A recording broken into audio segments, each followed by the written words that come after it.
정보가 있는 시사 토크쇼 장윤선의 팟짱. 아직도 홍삼만 드십니까? 홍삼만 드신 여러분 행복하십니까? 살림살이 좀 나아지셨습니까? 이제 마카 산삼을 드십시오. 마카 산삼. 잉카인들이 즐겨 먹었던 남미 페루의 산삼. 인체에 꼭 필요한 31가지 미네랄과 18종의 아미노산을 함유한 천연 종합 영양제. 세계적인 슈퍼푸드로 인정받아 전 세계가 열광하는 그것, 바로 마카입니다. 페루의 마카와 우리나라의 산삼을 하나로 만들었습니다. 마카 산삼. 이게 다가 아닙니다. 20년 경력 전문가의 자문을 받아 우리 몸에 좋은 11가지 원료까지 하나로 만든 건강 푸드. 마카 산삼.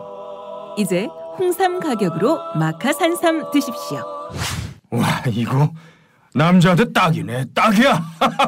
애미야, 나한테도 딱이구나. 엄마, 나도 마카산삼. 나도. 검색창에 마카산삼 또는 영한네이처를 검색하세요. 영한네이처 마카산삼이 답입니다. 마카산삼을 꼭 기억하세요. 안녕하세요. 장윤선입니다. 오늘은 2월 5일 목요일입니다. 현재 복지 수준을 유지하더라도 재정 적자를 줄이려면 국채를 발행하던가 아니면 세금을 더 거둘 수밖에 없다. 복지를 확대해야 하는데 그러려면 부자 증세를 확실하게 해야 한다.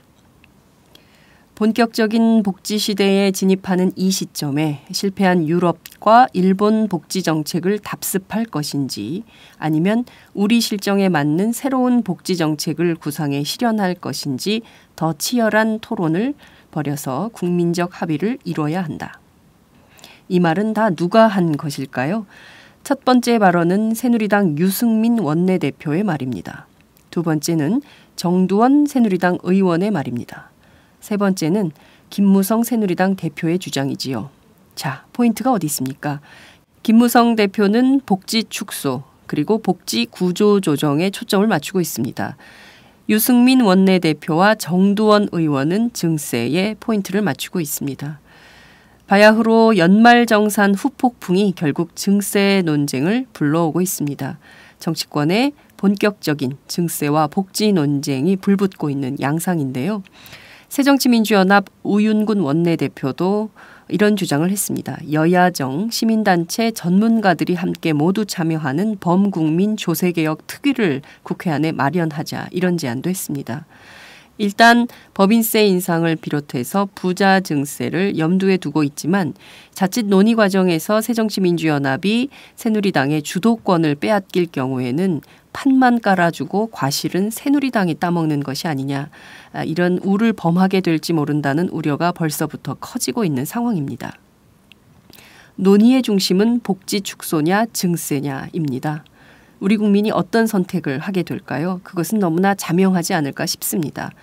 여기에 핵심이 있습니다. 증세의 길입니다. 누가, 어떤 계층이 과세 부담을 더 져야 할 것이냐 하는 점이지요.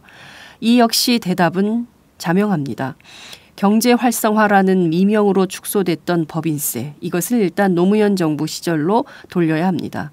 그리고 수많은 재벌 대기업 그리고 부유층에게 주었던 세제 혜택도 본격적으로 재논의를 시작해야 합니다. 부자 증세, 이것은 이미 새누리당 안에서도 제기가 되고 있습니다.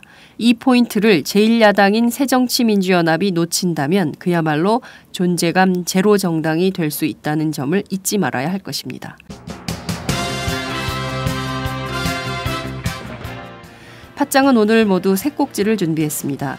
세월호 참사 유가족들이 세월호 특별조사위원회 정상화 촉구를 요구하는 서한을 어제 새누리당에 전달하려고 했습니다. 그렇지만 경찰은 유가족들이 미신고 불법 집회를 벌이고 있다면서 해산을 요구해서 충돌을 빚기도 했죠. 세월호 조사특위가 공전하고 있는 이 상황, 오마이뉴스 사회부 강민수 기자를 연결해서 자세한 소식 들어보도록 하겠습니다. 지난달 27일 육군 현역 여단장이 부하 여군을 성폭행한 혐의로 긴급 체포된 바 있습니다. 이 사건 현재 조사 중에 있는데요. 국군 기무사령관 출신인 송영근 새누리당 의원이 이 피해 여군 하사를 아가씨라고 칭해서 또 다른 논란을 빚었습니다. 무엇보다 군대 안의 성폭행이 자주 일어나는 것은 외박을 못 간 탓이다. 이런 발언을 해서 큰 물의를 빚은 바 있는데요. 오늘은 한국군 1세대의 여군 헬기 조종사이자 30년간 군 생활을 했던 피우진 예비역 중령과 군대 안의 성범죄 그리고 여군들의 복무 환경에 대해서 짚어보도록 하겠습니다. 새정치민주연합 28 전당대회가 사흘 앞으로 다가왔습니다. 팟짱 연속 기획으로 당대표 후보 릴레이 인터뷰를 시작합니다. 오늘은 첫 번째 순서로 문재인 후보를 만납니다.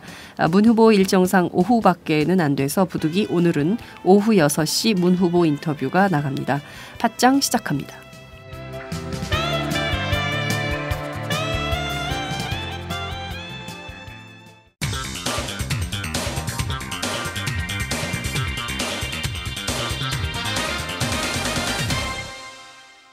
전혀 다른 뉴스. 전혀 다른 뉴스 시작하겠습니다. 세월호 참사 유가족들이 어제 세월호 특별조사위원회 정상화를 촉구하는 서한을 새누리당에 전달을 하려고 했습니다. 그렇지만 경찰은 유가족들이 미신고 불법 집회를 벌이고 있다면서 해산을 요구해서 충돌을 빚기도 했죠. 세월호 조사특위 왜 이렇게 진도를 못 나가고 있을까요? 현재 세월호 조사특위가 공전하고 있는 상황 오마이뉴스 사회부 강민수 기자를 연결해서 자세한 소식 들어보도록 하겠습니다. 강 기자 나와 계신가요? 예, 안녕하세요. 오마이뉴스 강민수입니다. 네. 자, 지난해 11월 7일 세월호 특별법이 통과가 됐습니다. 벌써 석 달이 다 되어가고 있는 상황인데요. 유가족들은 진상규명 또 책임자 처벌, 재발방지 대책 이런 것들을 적극적으로 빨리 논의하기를 기대했는데 출범 자체가 굉장히 늦어지고 있습니다. 왜 그런지 국민들은 굉장히 궁금한데요. 어떤 이유가 있는 겁니까? 네, 무엇보다 새누리당이 추천한 위원들의 방해 공작 때문인데요. 네. 그러니까 지난달 16일에 김재원 새누리당 의원이 지금 세월호 특위 설립 준비단이 준비하고 있는 그 집제 예산안에 대해서 네네. 세금 도둑이라는 막말을 쏟아낸 뒤로 연이어 방해 공작이 이어지고 있는데요. 네. 김재원 의원 발언 뒤에 이제 새누리당에서 추천한 황전원 특위 위원이 기자회견을 자청해서 설립 준비단 예산 요구액이 터무니없다고 비판을 했었습니다. 그렇습니다. 예, 다들 뭐 이런 장면들을 뉴스로 보셔서 기억을 하실 것 같은데요. 문제는 그 파견됐던 공무원들 있지 않습니까? 이 파견됐던 네네. 공무원들이 갑자기 다 원상복귀, 그러니까 원대 복귀를 해버렸어요. 그래서 업무에 상당히 큰 차질이 빚어지고 있다. 이런 보도도 나오고 있는데 이 점은 어떻게 된 겁니까? 네, 이것도 이제 새누리당이 추천한 조대한 세월호 특위 부위원장이 네. 지시한 건데요. 처음에 설립 준비단을 없애자고 얘기를 했다가 이 제안이 부결되니까 설립 준비단에 파견된 공무원 4명에게 이제 철수를 지시했습니다. 그래서 현재는 해양수산부 공무원 3명이 돌아왔고 네. 행자부 공무원 1명은 아직 복귀하지 않은 상태인데요. 네. 2주 가까이 공무원들이 복귀 자리가 비면서 법적 권한이 없는 민간위원들만 일을 하다 보니까 업무에 어려움이 많았고 특히 일이 전혀 진행이 안 됐다는 하소연을 했습니다. 그러니까 이게 위원장은 지금 이석태 변호사가 맡고 있고 부위원장은 네네. 새누리당이 추천한 조대환 부위원장이 맡고 있는데 네. 이 실질적으로 실무를 총괄해야 될 부위원장이 이렇게 건건이 딴지를 걸고 나서면 이게 제대로 조사가 진행될 수 있을까 벌써부터 우려가 커지는데요. 어제도 좀 그런 일이 있었다면서요. 네, 어제는 이제 세월호 특위 위원들의 간담회가 있었는데 네. 또 이 자리에서 조대한 부위원장이 지금 설립 준비단이 준비하고 있는 직제 예산에 외에 따로 이제 새로운 안을 들고 나왔습니다. 직제 예산안을 별도의 새로운 거를 또 새로 만들었다 이런 얘기죠. 네네. 기존의 안을 대폭 축소한 것인데, 지금 설립준비단은 125명의 직제에 240억 원대의 예산안을 가지고 있는데요. 근데 조 부위원장이 가지고 온 거는 130억대 예산안. 그러니까, 누더기 예산안을 가지고 온 겁니다. 그래서 이 예산안에 대해서 조 부위원장이 이렇게 제시를 했고, 논의를 해보자고 했는데, 대부분의 위원들은 설립준비단이 가지고 있는 240억의 예산안에 대해 동의를 하고 있는 상황인데요. 이렇게 조 부위원장이 논의를 이렇게 제안을 하면서 이 논의를 계속 진행해야 되기 때문에 특기가 다시 출범이 늦어질 것으로 보이는 상황입니다. 네. 지금 그 세월호 참사 벌써 4월 16일 몇 달 안 남은 상황인데 사고가 터진 지 지금 1년이 다 돼가는 이 마당에 그 예산안 문제 이미 다 법이 정하고 실제로 일을 하면 되는데 그걸 계속 원안을 뒤로 돌리면서 쓸데없는 논쟁을 만들고 있는 이런 상황 같아 보이는데 도대체 그 조대환 부위원장이라는 분은 어떤 분이길래 계속 논의를 이렇게 꼬이게 만드는 겁니까? 네, 앞서 말씀드렸듯이 새누리당이 추천한 세월호 특위의 부위원장이고요. 네. 세월호 특위에는 그 새누리당과 새정치민주연합 그리고 유가족 그리고 대한변호사협회와 대법원장이 추천한 17명의 위원들이 있습니다. 네. 근데 이분들은 아직 임명을 받기 전에 있는 위원 내정자 신분이고요. 조대한 부위원장 같은 경우에는 그 삼성 비자금 의혹 사건에 대한 특별검사제에서 이제 특별검사보를 맡았던 분이고요. 네. 근데 삼성 특검보로 활동할 당시에 그가 대표로 있던 그 변호사 법인이 합병을 거쳐서 삼성 계열사의 민사소송을 맡아가지고 이거에 대한 도덕성 논란이 일기도 했었습니다. 네. 그러니까 도덕성 논란도 있고 적절성 논란도 있는 분이 새누리당 추천으로 세월호 특위에 와서 한다는 일이 이런 일들이에요. 그죠? 참 걱정인데요. 그러면 지금 새누리당 추천 위원들 인사들의 이런 그 쓸데없는 그 방해 이런 것들이 계속 되면 이게 결국엔 유가족들의 슬픔만 더 깊게 만드는 것은 아닌가 이런 우려가 드는데요. 가족을 잃은 것도 억울한데 거기다 이렇게 진실규명의 진도까지 못 나가게 이렇게 만들어버리는 거에 대해서 유가족들은 좀 어떤 입장이신가요? 네, 어제 간담회에서 이제 30여 명의 유가족들도 참석을 해서 세월호 특위에 조속한 출범을 요구를 했었는데요. 특히 그 유경균 4.16 가족협의회 집행위원장이 특위 위원들 앞에 큰 절을 올렸습니다. 잘 부탁드린다는 얘기를 했었는데요. 저도 사진 봤습니다. 네, 대부분의 위원들이 눈시울을 붉혔다고 하는데, 조대한 부위원장과 그 새누리당 추천 인사들은 스마트폰을 보면서 딴짓을 했다고 하는데요. 어제 그 간담회 끝나고 나서 유민희 아빠 김영호 씨를 만났었는데 김 씨가 과거가 어찌됐든 간에 세월호 특위에 왔으면은 제대로 일을 해달라고 간곡하게 요청을 하더라고요. 그런데 그 유민 아빠의 당부를 새누리당 위원들이 꼭 곱씹어 봐야 될 거라고 생각을 합니다. 네. 앞서 예산 관련해서 그 조대한 부위원장이 130억 원의 예산을 내놨다고 했는데요. 240억에 비해서 130억으로 예산을 축소해서 편성하자라고 주장한 이유는 뭐고 그 돈은 어디에 어떻게 쓰려고 했었던 것인지 궁금해지는데요. 그건 좀 어떻게 되는 겁니까? 거기에 일단, 인건비 이런 것도 다 들어가는 건가요? 네. 일단 조 부위원장이 내놓은 안은 일단 민간 조사관들의 채용을 한 번에 하는 게 아니라 단계적으로 하고 그리고 그 조사관들의 직위를 한 단계씩 낮추기 때문에 그 인건비가 줄어든다는 겁니다. 그리고 세월호 특위가 해야 될 사업 계획을 대부분 좀 축소를 시켜가지고 예산안을 130억 가지고 온 겁니다.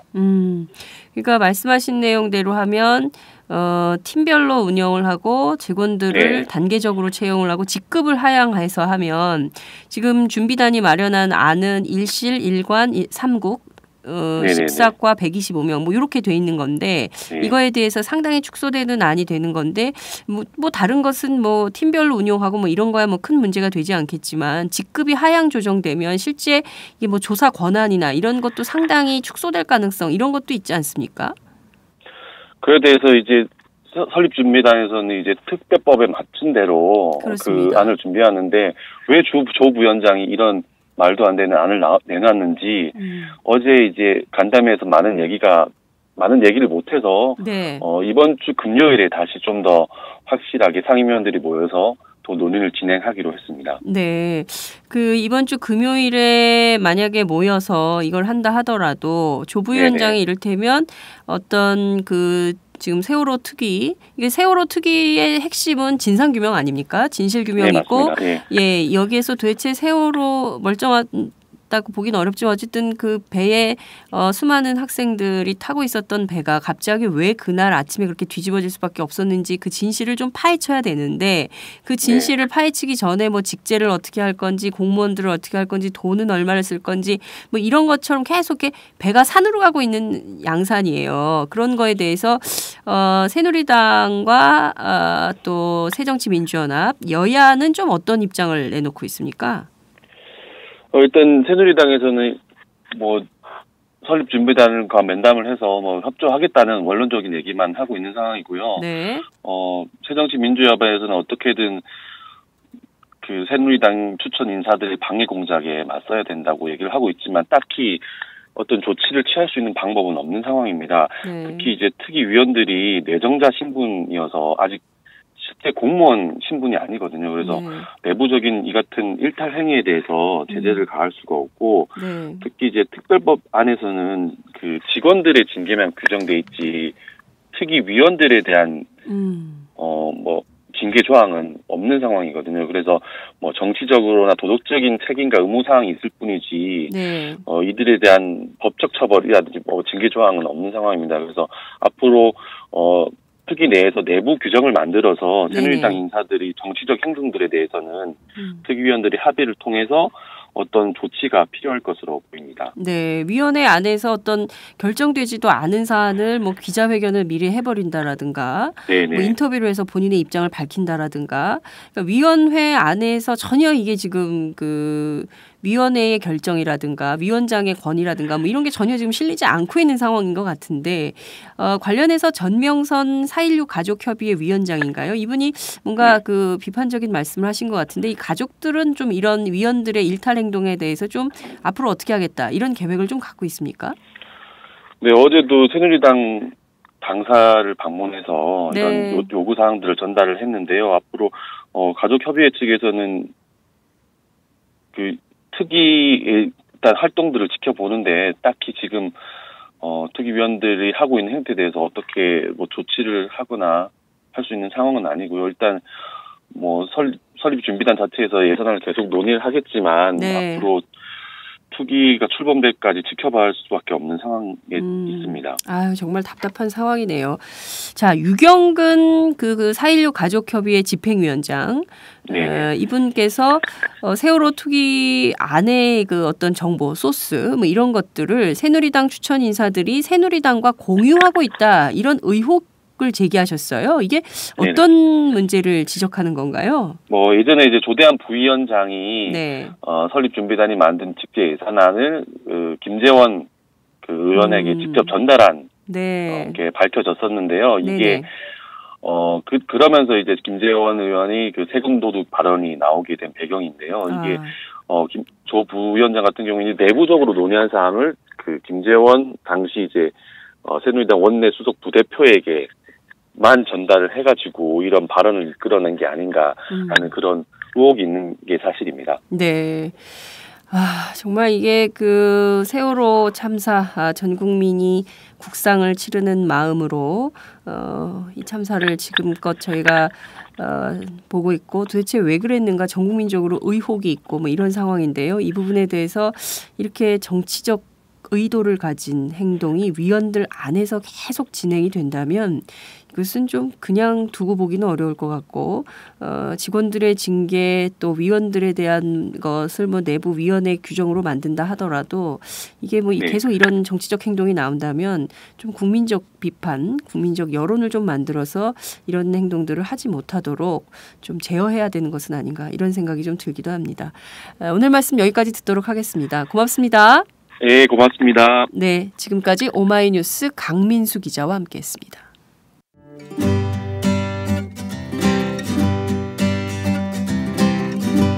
우리나라에 가동 중인 핵발전소 숫자가 23개라는 사실을 알고 계신가요? 후쿠시마 사고 이후 핵발전의 위험성을 깨달았지만 우리에게 다른 대안은 있는 걸까요? 방사능은 관리만 잘하면 과연 안전할까요? 탈바꿈은 방사능이란 무엇인지, 탈핵을 위해 우리가 실천해야 할 일들이 무엇인지를 쉽고 정확하게 알려줍니다. 오마이북 신간 탈바꿈.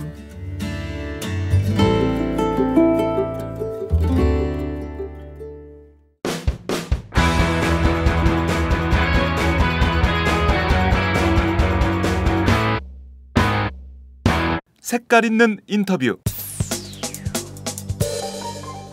이번에 여군 하사를 성폭행을 한 그 열한장 들리는 얘기로는 지난해에 거의 외박을 안 나갔다. 가족도 거의 면회를 안 들어왔다. 이게 나이가 40대 중반인데 이 사람 성적인 문제가 발생할 수밖에 없지 않겠느냐 하는 측면을 우리가 한번 들어봐야 된다. 성 문제가 엊그제 열한장 문제 나왔을 때 그 하사 아가씨가 옆에 아가씨는 얘기했어요. 그죠? 네. 한 방에 있는 룸메이트한테 얘기했는데 제도적으로 이거를 억지소할 채널이 없었다는 거예요.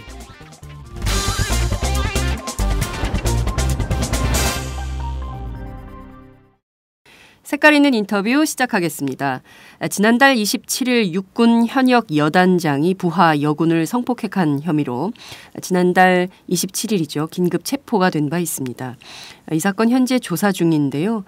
이번에는 국군 기무사령관 출신인 송영근 새누리당 의원이 이 피해 여군을 하사 아가씨라 이렇게 칭하면서 군대 안의 성폭행은 외박을 못 나간 탓이다 이런 발언을 해서 또 물의를 빚은 바 있기도 합니다. 오늘은 한국군 1세대 여군 헬기 조종사이자 30년간 군 복무 생활을 했던 피우진 예비역 중령과 군대 안의 성범죄 그리고 여군 복무 현황에 대해서 한번 짚어보도록 하겠습니다. 중령님 나와 계신가요? 네, 나와 있습니다. 안녕하세요. 네. 육군 현역 여단장 부하 여군을 성폭행한 혐의로 긴급 체포가 된 바 있습니다. 자, 우선 이 사건을 좀 어떻게 보십니까?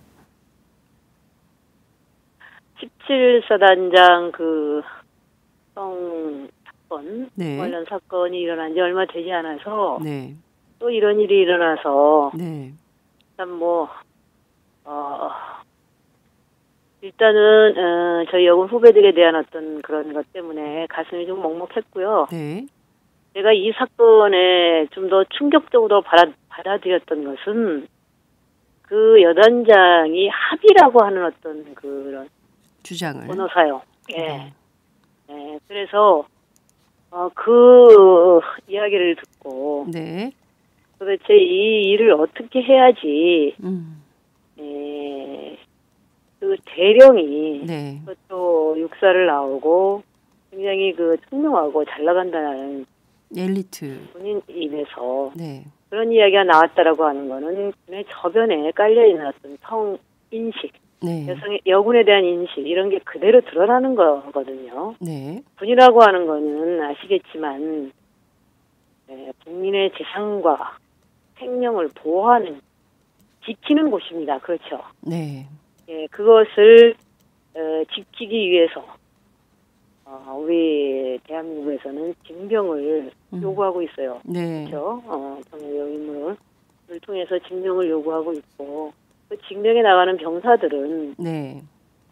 그런 거를 다 하기 위해서 들어가서 열심히 근무를 하고 있습니다. 네. 그런 사람들 또 자발적으로 들어가서 나라를 지키겠다고 하는 여군들 네. 이런 사람들을 잘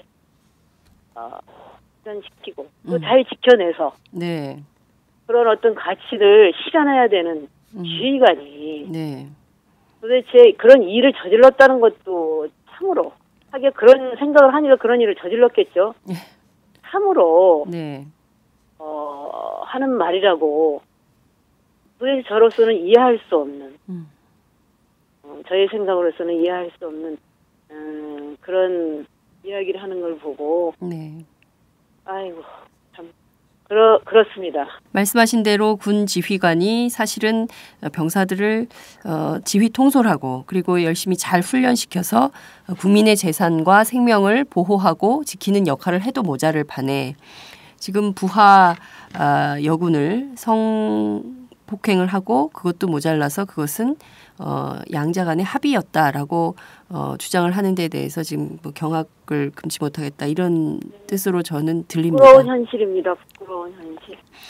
자, 그런데 저희가 이렇게 보면 좀 잊을만 하면 한 번씩 굉장히 자주 군대 안에 성범죄 사건이 벌어집니다. 이게 보면 도대체 우리 군 안에서 여군의 지위 그리고 여군들이 어떤 대접을 받고 있는 것인가 상관으로부터 이런 근본적인 회의나 문제의식을 갖도록 하는 사건들이 계속 벌어지고 있는데요. 도대체 지금 군대 안에서 성범죄가 어느 정도로 심각한지 국민들은 잘 체감하지 못하기 때문에요. 중령님께서 그 군대 안에 있을 때 물론 오래전 일이긴 합니다만 그때부터 지금까지 좀 변화하고 있는 건지 아니면 여전히 그대로인지 좀 어떻게 보십니까? 이 점은. 변화되고 있는 것은 오히려 더 네. 줄어드는 게 아니라 네. 늘어나고 있는 걸로 보여요. 왜냐하면 그 예전에는 여군들이 여군 병과라고 하는 조직 내에서 네. 여성들이 관리되어지고 이렇게 생활을 했었습니다. 근무도 그렇고. 네. 그런데 이제 80년대 말 90년대 초에 네. 이 병과가 풀리면서 이제 육군 여군 얘기하는 거예요. 네네. 육군 여군들 재병과화 되면서 그게 모체가 돼서 그 각군사관학교가 풀리고 네. 그다음에 각군에서도 또는 육군에서도 네. 전 병과 지금 현재는 육군 같은 경우에는 뭐 병과 전 병과에 지금 다 나가 있지 않습니까? 네, 그렇습니다. 네네. 그러다 보니까 여군들이 늘어나서 네. 서로방 각지로 이렇게 가서 다양한 임무를 수행하다 보니까 이런 일들이 더 일어나지 않느냐. 그다음에 인원들도 늘어나면서 네. 근데 이제 이렇게 이런 일이 일어나는 거는 이중의 잣대가 있어요. 군이 여성에게 그러니까 금녀의 벽을 허물 수 있는 네. 여성들의 능력을 네네. 하면서도 뒤로는 여성들에 대한 또 다른 잣대가 있기 때문에 네. 이런 일이 벌어진다고 생각이 들고 환경 역시 네. 그러한 능력 있는 여군들을 군에 유입해서 능력을 발휘할수록 해야 하기 위해서는 네. 다양한 그런 어떤 정책들이 기반되어지는 상태에서 돼야 되는데 그저 그냥 풀어만 놓고 아무 어떤 뭐 환경적인 것들, 표준 시설들 이런 것도 잘 해놓지 않은 상태에서 네. 이런 그런 상태에서 이제 여군을 풀다 보니까 지금은 이제 여군들이 남자 지휘관에 의해서 관리되어지고 네. 또 차후에 뭐 진급을 하거나 장기를 하거나 이런 것들도 다 남성 지휘관들에 의해서 관리가 되어지다 보니까 네. 네네 이런 일들이 더 일어난다 저는 이렇게 보고 있습니다. 그러니까 과거에 비해서 이런 성범죄 사건들이 훨씬 더 오히려 지금 더 일어나고 많아지고 있는 있다. 것 같아요. 네. 이것이 관리의 문제인 측면도 있다. 이런 말씀을 해주셨는데요. 앞서 여성에 대한 또 다른 잣대가 있다. 군 안에 이런 말씀을 해주셨는데요. 이를테면 여군에 대한 인식은 좀 어떤 겁니까? 저희가 보면 이게 도대체 그 동료 같은 그 군인이라고 보는 건가라는 의문조차 들거든요. 이런 사건이 계속 터지면요. 그러니까 이제 제가 군대에 있을 때 이런 생각을 한 적이 있어요. 네. 여군에게는 네. 계급도 인권도 없구나. 군인으로 보지도 않고 그렇다고 뭐 여성으로 본다라는 의미도 저는 네. 아니라고 보여요. 인간으로 보지 않는다는 것이죠. 군인으로도 안 보고. 왜냐하면 여성으로 그냥 본다고 해도 이런 일이 있어서는 안 되는 거잖아요. 그렇습니다. 그죠? 네. 그렇지 않습니까? 네네. 그러니 이런 문제가 저희들이 그 여군 병과를 풀 때 어떤 네. 이야기를 이제 그 정책을 위반하는 사람들이 남자 군인들이 얘기를 했냐면 네. 여군들 너희들 이렇게 병과가 풀리면 이제는 여성적인 거를 가지고 근무하지 말아라. 이런 이야기를 이제 한 적이 있었어요. 그래서 제가 어떻게 얘기를 했냐면, 네. 그렇게 요구하지 마라. 우리 여군들은 우리뿐만 아니라 우리 후배들은 굉장히 여군들 능력 있는 친구들이 들어온다.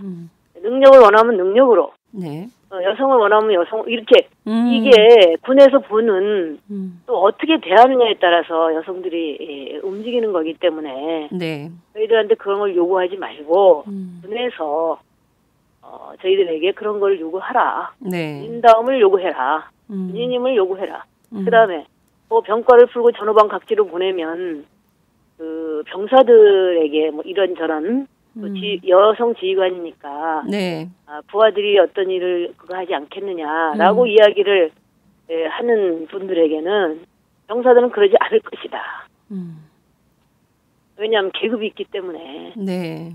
예. 그리고 병사들의 의식은 요즘은 상당히 좀 향상되어 있어서 네. 그러지 않을 것이다. 지금 말씀하시는 분들의 어떤 사고가 네. 문제가 될 수 있다라고 얘기를 드린 적이 있는데 네. 지금 보면 대부분 지휘관, 대부분 계급이 높은 분들이 이런 짓을 하잖아요. 예. 그죠? 네. 제 예측이 맞았었던 것 같아요. 말씀하신 대로 군대 안에서 제일 중요한 게 어떻게 보면 군인 정신이라고 불리는 것인데요. 이렇게 그럼요. 상관들이, 지휘관들이 부하 여군들을 이런 식으로 하는 것에 대해서 이게 과연 군 기강이 제대로 서 있다고 볼 수 있는 것인가에 대한 의문도 좀 들고, 이런 군인 정신으로 도대체 국민의 재산과 생명을 안전하게 보호할 수 있는 사람들인가에 대해서도 의문을 품게 됩니다. 그 중령님께서 판단하시는 군인 정신에 입각한다면 이런 사람들은 어떻게 해야 된다고 보십니까? 이건 군인 전체를 네. 군인 전체의 어떤 명예를 실추시키는 일이에요. 그렇습니다. 네, 그래서 이건 강력하게 처벌을 해야 하고, 그래서 이제 어떤 군복을 보여야 되는데, 네. 군 출신이셨던 군 생활을 한 30년 넘게 한 40년 가까이 하신 분이 네. 국회의원이 네. 그것도 그 발언하는 내용들 이런 걸 보면 참 군 안에서 그 행위자도 네. 그런 어떤 죄를 저지른 사람들에 대한 벌도 가중처벌해야 되지만 네. 이런 분들 지금 뭐 송명근 의원 요새 많이 나오고 하는데요. 네. 이런 분들에 대한 처벌도 강력하게 이루어져야 된다고 생각을 해요. 네. 앞서 말씀해 주신 대로 송영근 새누리당 의원 군대 안 성폭행 외박 문제로, 그리고 또 저는 참 이런 그 국회 안에서 이런 발언이 용납된다는 것도 참 이해할 수 없는데, 하사 아가씨라는 발언을 했습니다. 그 얼마 전에 항의 방문도 다녀오셨는데요. 자, 우선 송영근 의원의 이런 인식, 무슨 앞서 지적은 해주셨지만 하사 아가씨 이런 거 혹시 송영근 의원 개인의 독특한 것입니까? 아니면 군대 안에서 지휘관들이 이런 표현을 종종 하기도 합니까? 저는 들어보지 못했어요. 저는 들어보지 못했는데 주변에 있는 친구들 얘기를 들어보면 네. 자기도 들은 바가 있었다. 이런 이야기도 하더라고요. 군인들이요, 여군들이. 네. 여군들이 그런 이야기를 들은 적이 있다. 그런 얘기를 하는데 저는 들은 적은 없어요. 네. 그 근무를 하면서는 들은 적이 없습니다.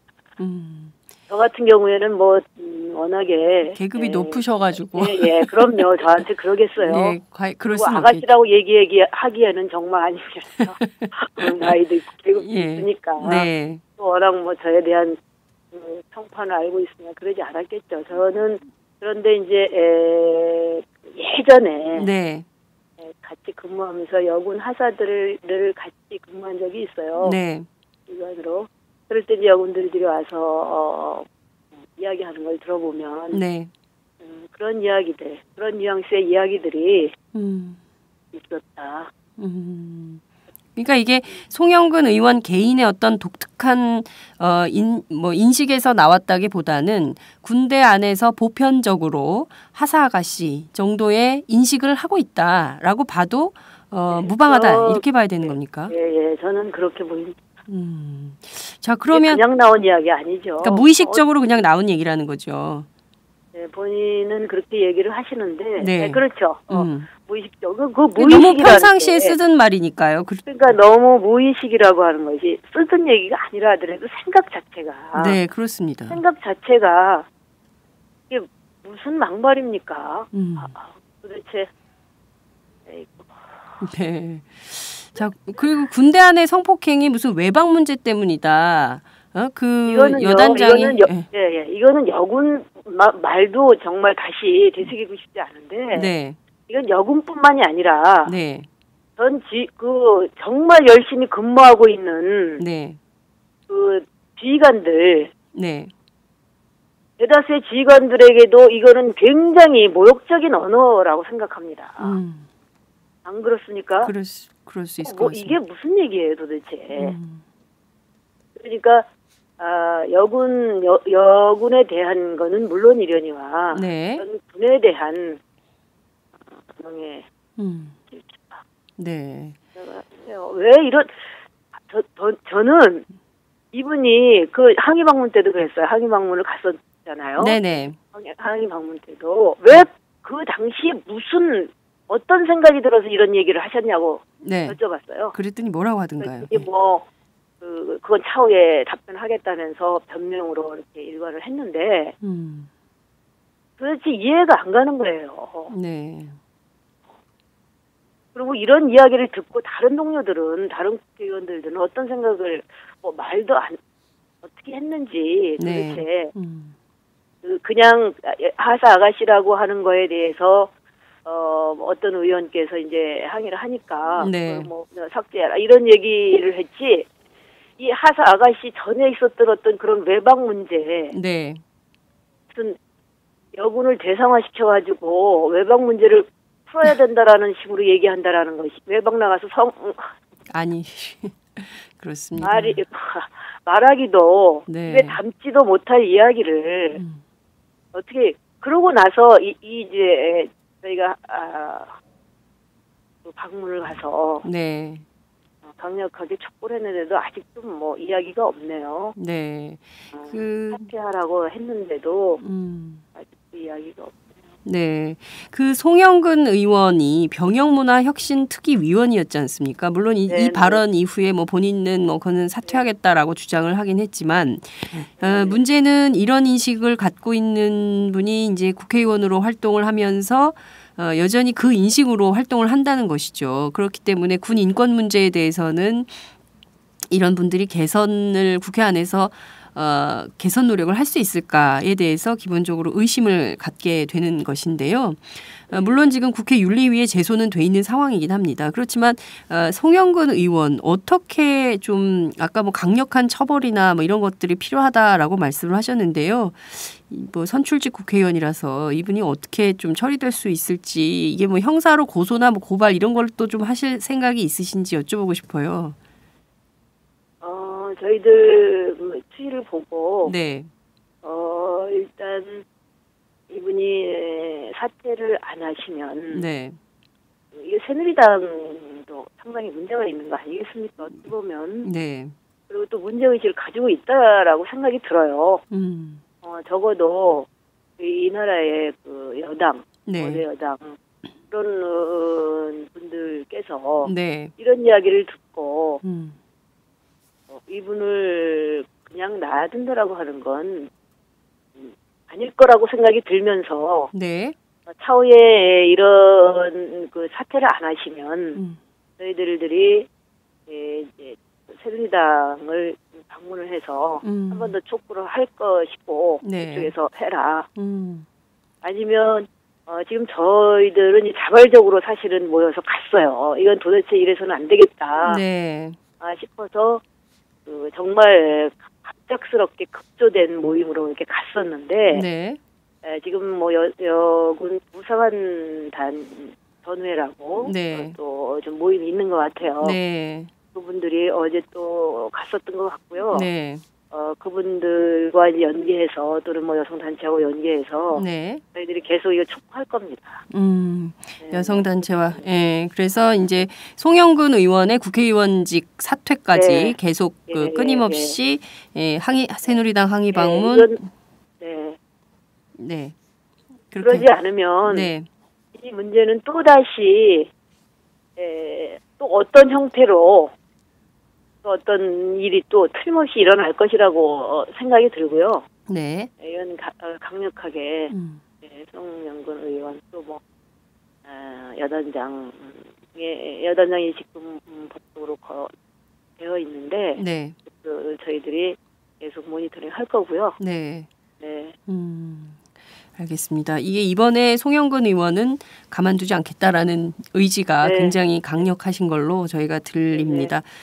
그렇죠. 이런 문제에 대해서 묵과하면 또 재발, 제3, 제4 이런 발언들 또 이런 발언을 해도 되는 분위기가 되기 때문에 이런 것을 미연에 방지하는 여성 군인 또 여성 단체들의 노력이 필요하지 않을까 싶기도 합니다.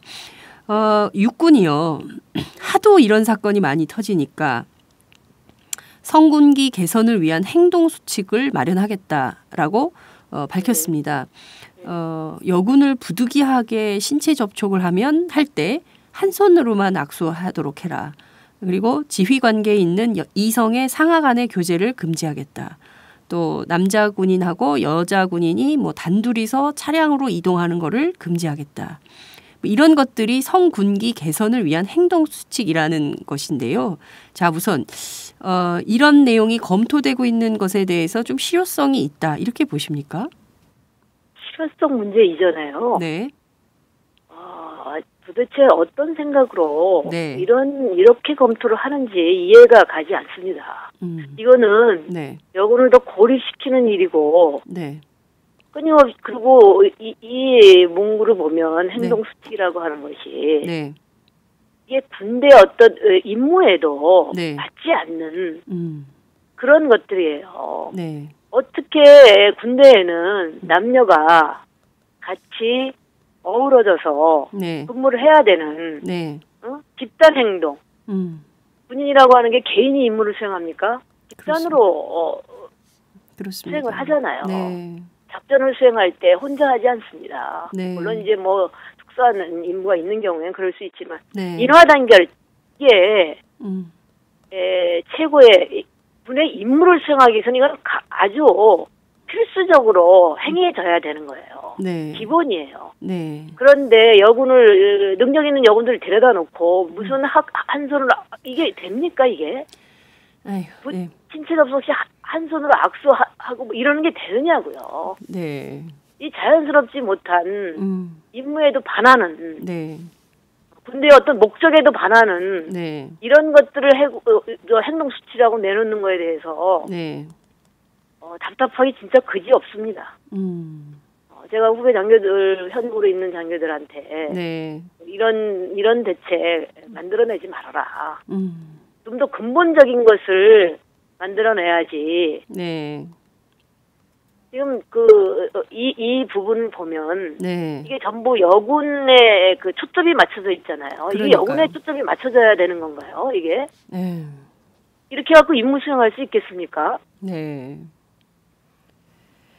정말 답답한 대책. 저희들이 보기에도 좀 말이 안 되는 것 같고. 그렇지 않습니까? 임태훈 군인권센터 소장은 무슨 조선시대 남녀 7세 부동석도 아니고 어떻게 이런 식으로 이거를 성군기 개선 행동 수칙이라고 내놓냐라고 비판을 하던데요. 중용님 말씀대로 지금 이게 보면은 정말 자연스럽지 않고 그리고 또 그게 기본적으로 관사에 여성 군인이 남성 군인 관사에 들어가는 거 BOQ라고 합니까?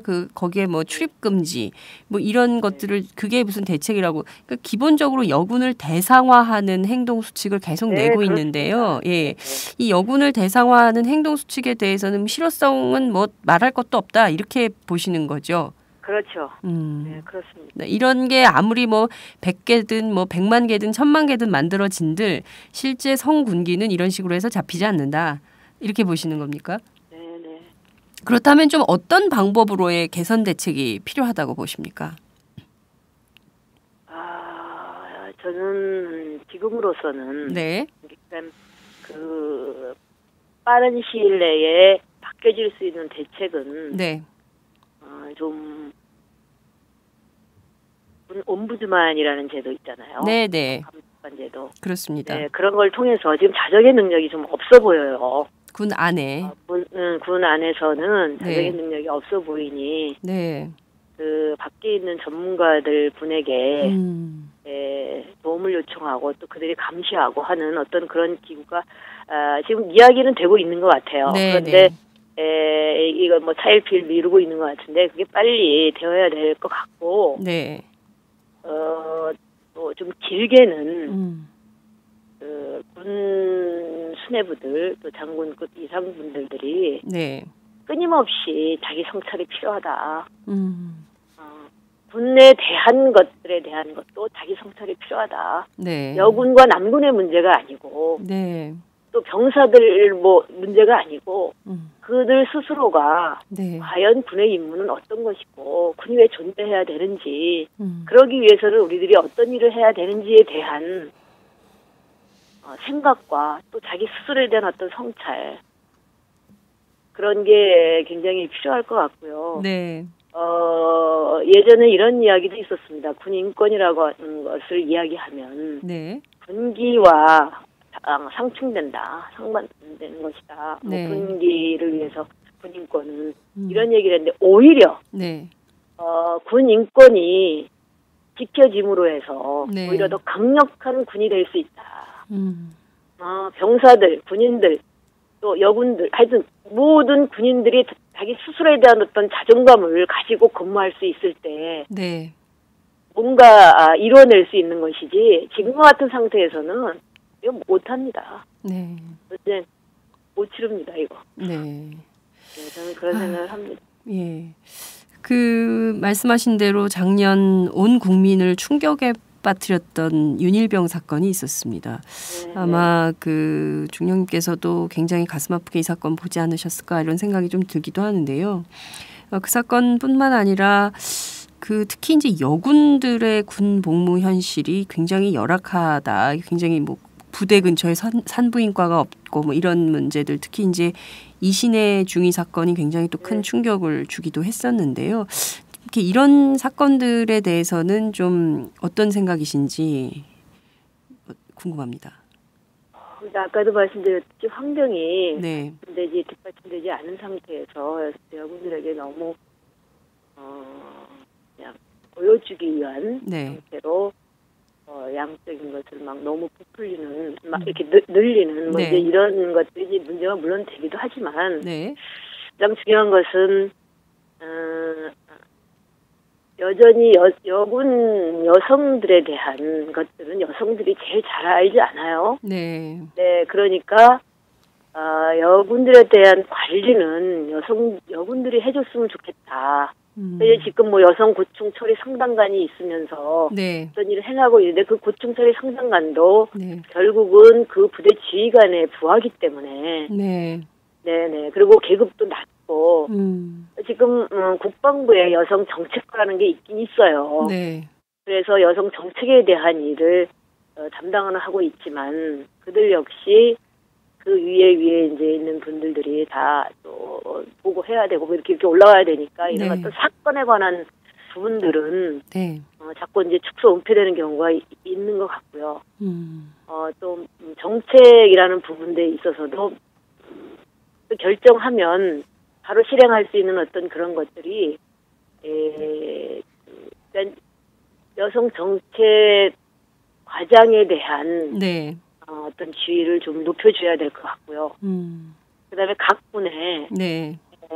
여성 담당관이 좀 있었으면 좋겠어요. 예전에 그 여군 담당관이 육군에는 있었었거든요. 아 그래요. 네네네. 그런데 이제 해공군 뭐 그 이후에 네. 여군 담당관실이 없어지고 난 다음에 해공군이 이렇게 군에 유입이 되었었기 때문에 하여튼 그 각 군에 여군 담당관이 있어서 바로 이런 일이 벌어지면 각군 총장하고 직접 대면해서 네. 이야기 나눌 수 있도록 또 국방부에 있는 여성정책과장은 이 여군의 문제에 대해서는 국방부 장관에게 직접 이야기할 수 있는 한 라인이 구성이 돼야 되지 않겠느냐. 네. 그래서 저희들에게 계급 이전에 직책으로 어떤 그 힘을 좀 불어넣어줘야지. 네. 이런 부분들이 해결을 하지. 군생활 오래 하셨던 분들도 아가씨라고 얘기하는 정도에 이르기까지. 예. 참 저희 그 여군도 65년이 됐어요. 창설된 지. 네. 65년이 됐고 들어온 배경이 6.25 전쟁 시에 구국의 일정으로 들어온 사람들이에요. 네. 나라 지키겠다고. 그리고 월남전 파병한 자들도 있고요. 네. 네. 65년 동안 정말 그 열악한 환경과 되지 않는 어떤 정책, 옛날에 결혼도 못하고 이런 거 혹시 뭐 우리 장 기자님 아시는지 모르겠는데 결혼 못하게 했었거든요. 결혼에 제한이 있었어요, 예전에는. 네. 여군 병과 시절. 하여튼 뭐 그런 것들도 다 극복하고 또 지금은 정말 빛나잖아요, 여군들이. 네. 보세요, 한번 전투조종사 뭐 이런 거 우리가 멋있어요. 예. 하잖아요. 네. 뭐 너무 멋있어요. 예. 그래서 국민들이 다 그렇게 바라보고 있는데. 네. 그리고 비율이 얼마나 세요. 뭐 그렇습니다. 부사관들이 20대1, 장교들 뭐 3, 40대1 이렇게. 네. 치열합니다. 그런 역할을 수행하고 있는 여군들에게 네. 군 안에서 그걸 인정하지 않고 이런 일을 행한다라고 하는 건 그건 말도 안 되는 일이기 때문에 그거를 좀 불식시키고 빨리 하여튼 여군들이 제자리를 찾을 수 있도록 하기 위해서는 네. 여군들의 목소리가 군 안에 들어갈 수 있도록 말씀드렸던 담당관실을 다시 제기하고 네. 정책과장이 직접 이런 문제는 각군 지휘관이나 국방부 장관께 이야기를 할 수 있도록 네. 네네 이렇게 좀 빨리 바뀌었으면 좋겠습니다. 네. 마치 현역 군인처럼 이렇게 아주 상세한 정책 대안을 쫙 주셨습니다. 정말 그 교육도 필요할 것 같습니다. 특히 군 지휘관들이요. 성인지적 관점에서 양성평등 인식을 제대로 좀 가질 수 있는 생각을 가질 수 있도록 좀 교육을 제대로 해야 되는 것은 아닌가라는 생각이 좀 들기도 합니다. 그것도 있습니다. 네. 네.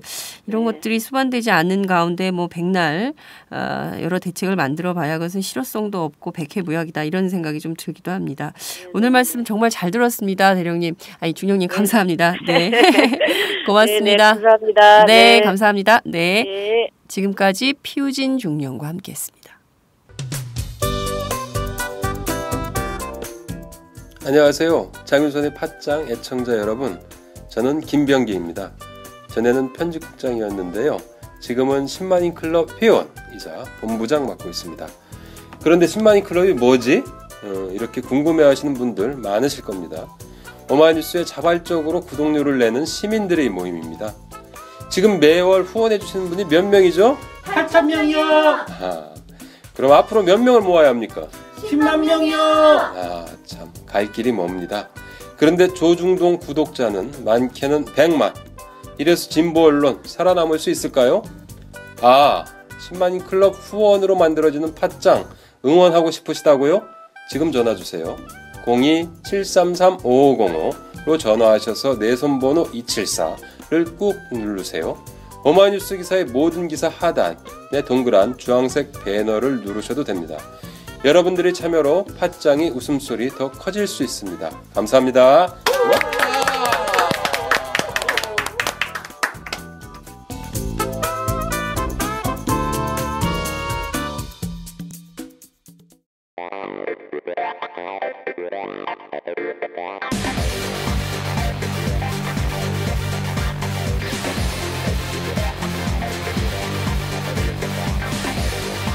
정보가 있는 시사 토크쇼 장윤선의 팟짱.